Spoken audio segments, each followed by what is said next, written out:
Good afternoon. Today is March 12th, 2024, and this is the meeting of the subcommittee meeting for racing and gaming. Welcome. We will begin the subcommittee meeting with an overview of House Bill 1319, led by George Butler, or Madam Chair. Thank you, Madam Chair. Matt Jackson is here also, as well as George Butler, to answer any questions. And if I misstate something, either one of them, please jump in.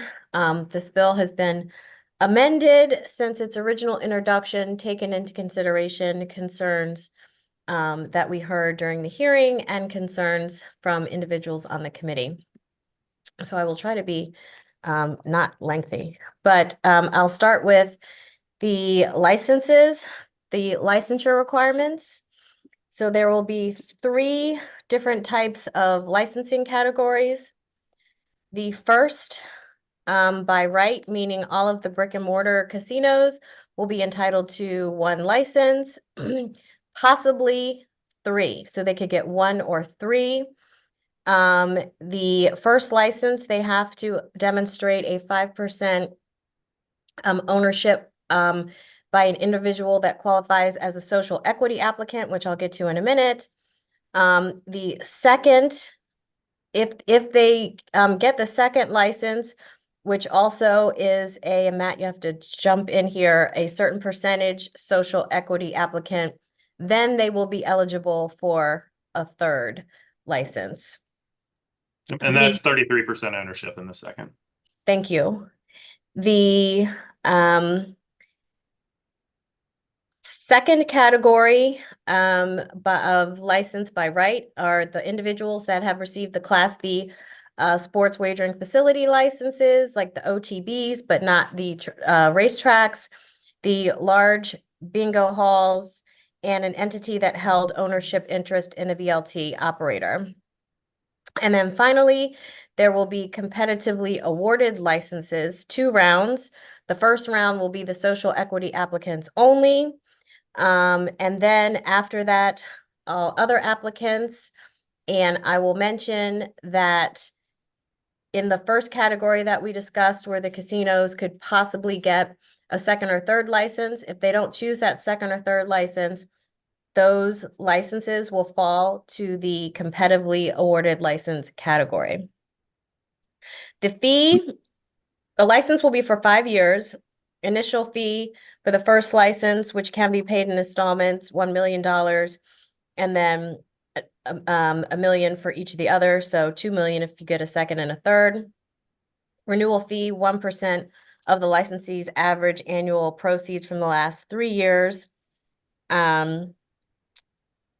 I'm just going to go over, Madam Chair, things that were changed.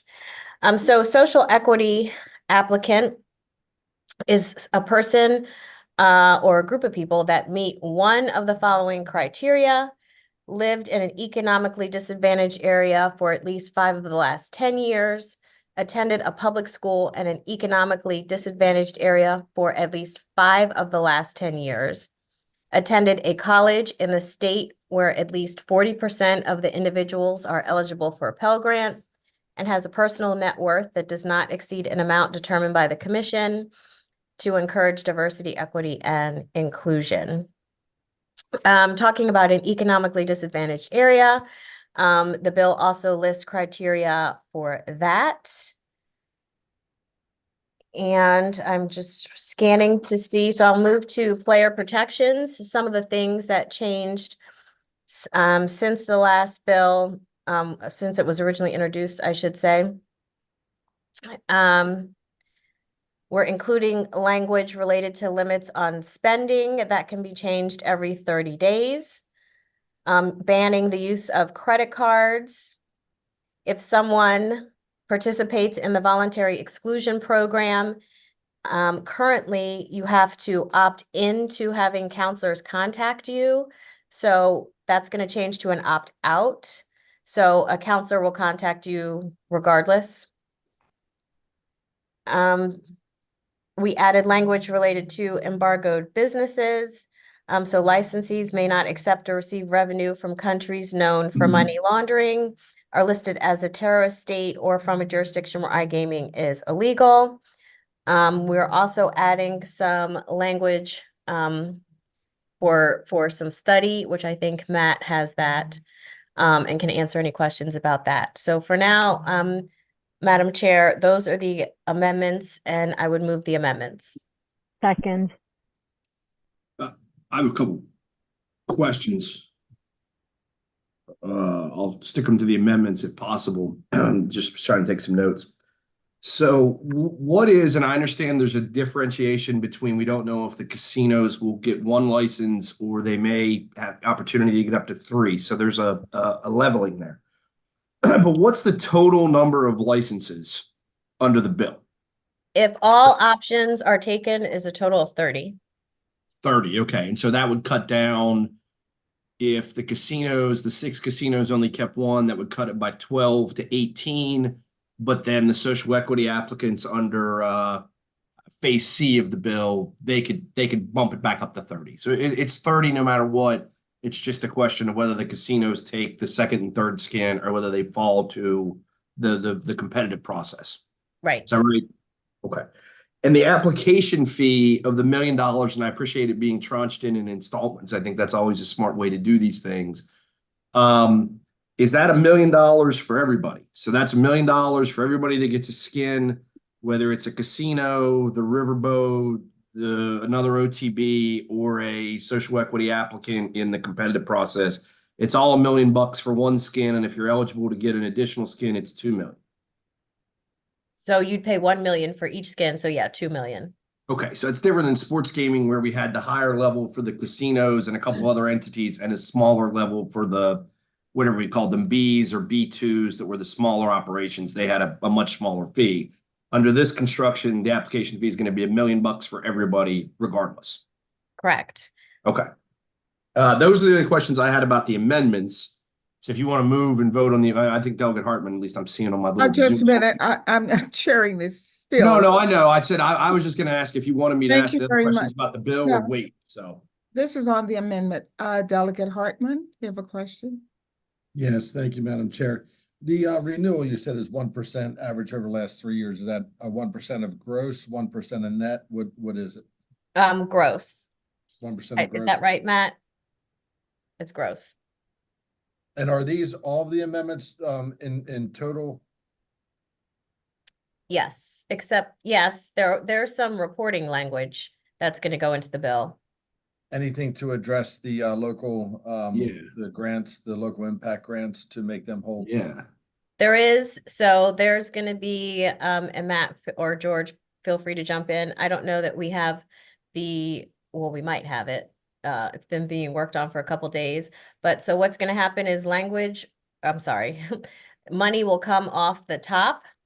And so that'll just go to each jurisdiction that receives those local impact grants. So whether or not their grant was actually reduced, or you could get more money if it wasn't reduced, they're going to get money regardless. Based on the same percentages in the original bill that gave them the allocations, or based on what? How Madam are they Chair. being whole? Could you answer that for me, Matt? Yeah, Madam Chair. So Delegate Hartman, what we did was we looked at the lottery report, and based on the cannibalization there, and we hard coded those beginning on page 16 of your reprint.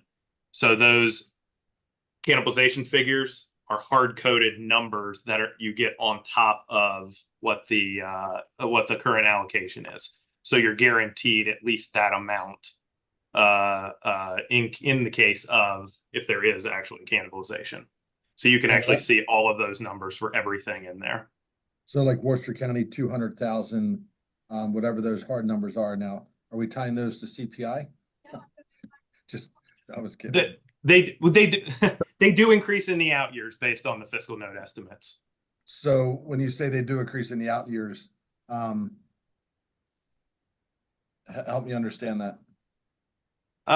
Legislative Services runs it through the formula, right? And they have an increase in the out years in some instances. So based on whatever that 5-year outlook looks like, that's what that number is actually coded in there. So in most instances, you'll see, for instance, the going to the local jurisdictions, the VLT impact stuff goes from like 6.5 all the way up to 11.3 by fiscal 29, right? So it ramps up based on the formula and the outlook that DLS projects. Okay, thank you. I appreciate that. If I may, Matt, where is that? You said page 16 to 17, but mine doesn't say anything about that. I mean, mine says that section 9-1F-11 runs from 15 to 16. Yeah, sorry, I'm it's not- 16 of the reprint. It's page 11 of 17. bill. Okay. Excuse me. It's page 16 of the PDF file, page 11 of 17 of the reprint.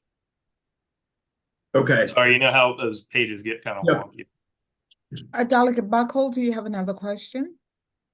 That was my question on the amendment. I appreciate. Oh, and also just to confirm, I think it's right in there. We are also going to take tranches of money as indicated on that same page for the various racing funds and for SMOOBA that get money from VLTs and table games now. To some extent, they're going to get the money from iGaming too, right? That's an amendment from the original bill. Correct. Okay, thank you. All right, I don't see any other questions. All those in favor of the amendments, please show of hands. Committee. All those in opposition? It looks to be unanimous. Thank you very much. All right. Is there any discussion regarding the bill as amended? I'll take a motion. I had a couple questions on the bill, Madam Chair, not in the amendments. I'd like to Okay. move the bill as amended. I can't ask any Second. questions. All right, the motion has been made. I can't ask any Let's questions. entertain questions. Absolutely. Delegate. Is the tax rate remain the same? Is it still 55% for VLT or digital games and 20% for live dealer? Yes. Okay, and then my only other question, I think in my notes, credit cards. You ran through the things that we did on player protections or problem gaming issues. Are we still allowing under the bill for people to iGame using their credit card, start an account with a credit card? No. Okay, and that's expressly in there somewhere. I mean, I trust you guys. It's expressly in there somewhere. It says you can't do it on credit, essentially. Right. Okay, thank you.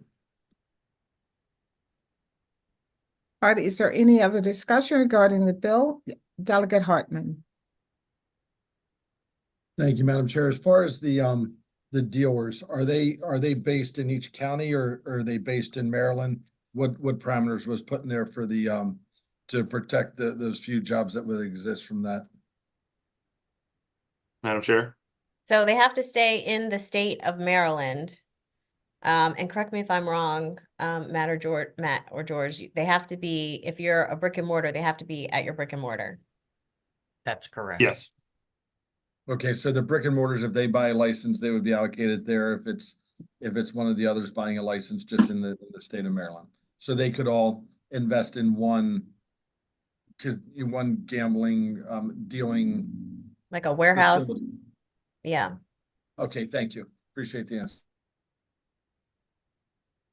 Any other questions? All right, it's been moved and second. All those in favor of the bill as amended, please vote by showing your hands. Those in opposition? All right, opposition, delegates Hartman and Buckle. The bill passes out of subcommittee. All right, well, thank you very much. Are there any issues we need to cover? Thank you, Madam Subcommittee Chair, Madam Chair. Thanks for answering those questions. I appreciate it.